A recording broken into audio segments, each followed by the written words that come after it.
Hello, അസ്സലാമു അലൈക്കും മക്കൾസ്. ഈ സംഭവം കണ്ടോ? നിങ്ങൾക്കിത് എന്താണെന്ന് മനസ്സിലായോ?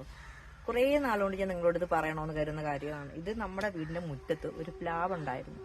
10, 80, 90 വർഷം പഴക്കം ചെന്ന പ്ലാവ്. ആ പ്ലാവ് പെട്ടെന്ന് കേടായി. പ്ലാവ് മുറിച്ച സമയത്ത് അതിന്റെ ഉള്ളിൽ ഇങ്ങനത്തെ ഒരു വലിയൊരു വേരുണ്ടെന്ന് എനിക്ക് അറിയത്തില്ലായിരുന്നു.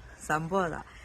ലാസ്റ്റ് ഒരു 7-8 മാസം കഴിഞ്ഞ് ഇവിടെ മുറ്റം ഇടുന്ന സമയത്താണ് ഹസ്ബൻഡ് എൻ്റെ അടുത്ത് പറയാ, അടിയിലെ വേരെടുത്ത് ഒന്നിനും ചെയ്യരുത്, അത് നമുക്ക് മുറ്റത്ത് ഫിക്സ് ചെയ്യണം, അല്ലെങ്കിൽ ഫർണിച്ചർ ഉണ്ടാക്കണം എന്നൊക്കെ പറഞ്ഞപ്പോൾ ഞാൻ ചിന്തിക്കുന്നു, വേരോ? ഈ ചെറിയ വല്ല വേരും ആയിരിക്കും.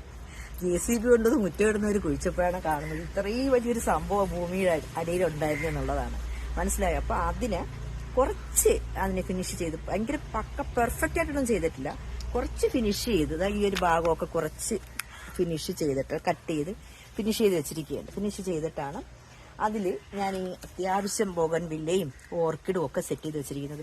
ഇനി ഇതിന് നമ്മൾ ക്ലാസ് ലുക്ക് ആക്കണമെങ്കിൽ എന്താ ചെയ്യേണ്ടത്? ഇതിനെ നമ്മൾ ഇതിന്റെ വുഡിന്റെ പ്രൈമർ അടിക്കണം. അപ്പോഴത്തേക്ക് നല്ല പൊളി ലുക്കായിരിക്കും കാണാൻ. പക്ഷെ ഇതിപ്പോൾ ഒറിജിനൽ നാച്ചുറൽ ആയിട്ട് നിൽക്കുന്ന ഒരു സംഭവമാണ്. ഈ ഒരു പോർഷൻ എന്ന് പറയുന്നത് എനിക്ക് എന്റെ വീട്ടിലെ ഏറ്റവും ഇഷ്ടപ്പെട്ട ഒരു പോർഷനാണ്. അവിടെ തന്നെ ഈ ബോഗൺവില്ലയും ഒക്കെ അങ്ങനെ പടർത്തിയിട്ടിരിക്കുന്നത് കാണാൻ, രാവിലെ വന്ന് സിറ്റൗട്ടിരിക്കുമ്പോൾ നമ്മൾ നേരെ കാണുന്നത് ഈ ഒരു കാഴ്ചയാണ്. അപ്പൊ ഇത്തരത്തിലുള്ള മനോഹരമായ കാഴ്ചകൾ തന്ന റബ്ബിനോട് മാഷാ അല്ലാഹ്, അൽഹംദുലില്ലാഹ്.